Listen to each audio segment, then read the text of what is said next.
আমি ভুল করি, আল্লাহ এমনকি আমাকে বকাঝকাও করেন না। আমি ভুল করার কারণে তিনি আমার উপর বজ্রপাত করেননি, তিনি আমাকে জাহান্নামে নিক্ষেপ করেননি, তিনি আমার হার্টবিট বন্ধ করে দেননি। হারাম কিছুর দিকে তাকানোর কারণে আমি অন্ধ হয়ে যাইনি, তিনি এখনো দিয়েই যাচ্ছেন। আর আমি কিনা চিন্তা করতে শুরু করলাম যে আল্লাহ আমাকে আর ভালোবাসেন না। আল্লাহর সাথে আমার সম্পর্ক একসময় ভালো ছিল, কিন্তু এখন যেহেতু আমি খারাপ হয়ে গিয়েছি, তাই ভালোবাসাও এখন হারিয়ে গেছে। তাহলে দোয়া করার কি অর্থ আছে? মনে রাখুন, আল্লাহর মতো কেউ আপনাকে ভালোবাসে না।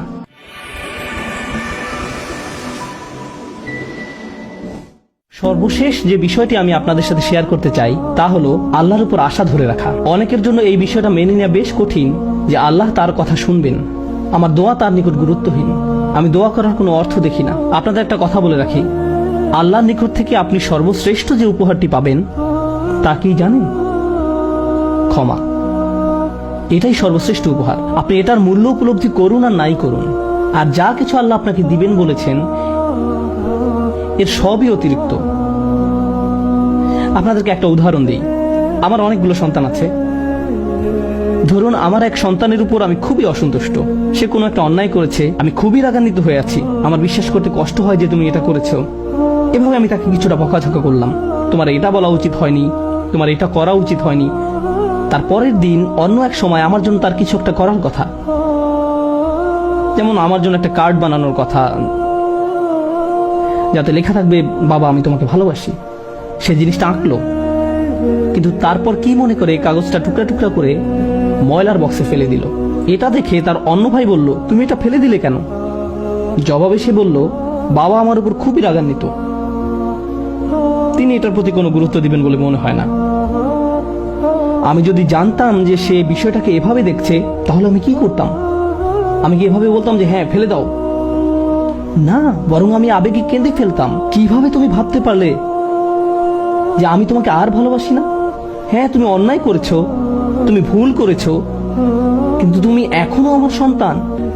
তুমি 1000 বার ভুল করলেও আমি তোমাকে ভালোবাসবো। আমাকে ওই কার্ডটি দাও, আমি সেটা ফ্রেমে বাঁধিয়ে রাখবো, ময়লার বাক্স থেকে নিয়ে গ্লাসে আটকিয়ে রাখবো, সারা জীবন ধরে যত্ন করে রাখবো। কেন? কারণ আমি আমার সন্তানদের ভালোবাসি, তারা যতই ভুল করুক না কেন, এমনকি যদি তাদের আচরণ আমাকে রাগান্বিতও করে। এটা শুধু আমি এবং আমার সন্তানদের সম্পর্ক। কিন্তু আমি আমার আর সন্তানদের নিয়ে কথা বলছি না। এই উদাহরণের মাধ্যমে আমি কথা বলছি আমার এবং আল্লাহর সম্পর্ক নিয়ে। আমি ভুল করি, আল্লাহ এমনকি আমাকে বকাঝকাও করেন না।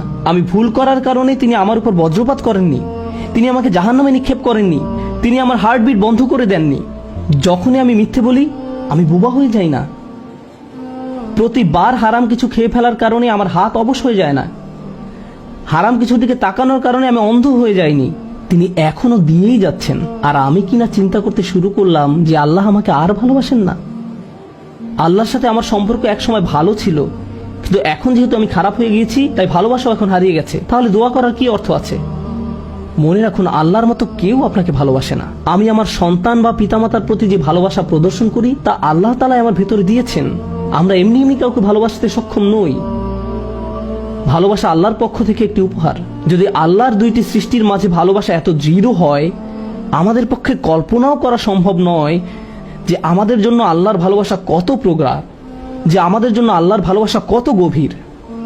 কেউ এর বিপরীত বললে তার কথায় কান দিবেন না। একমাত্র যে মনে করে আল্লাহ তাকে ঘৃণা করে, তার কোনো আর আশা নেই, সে হলো শয়তান। সে এটা বিশ্বাস করে।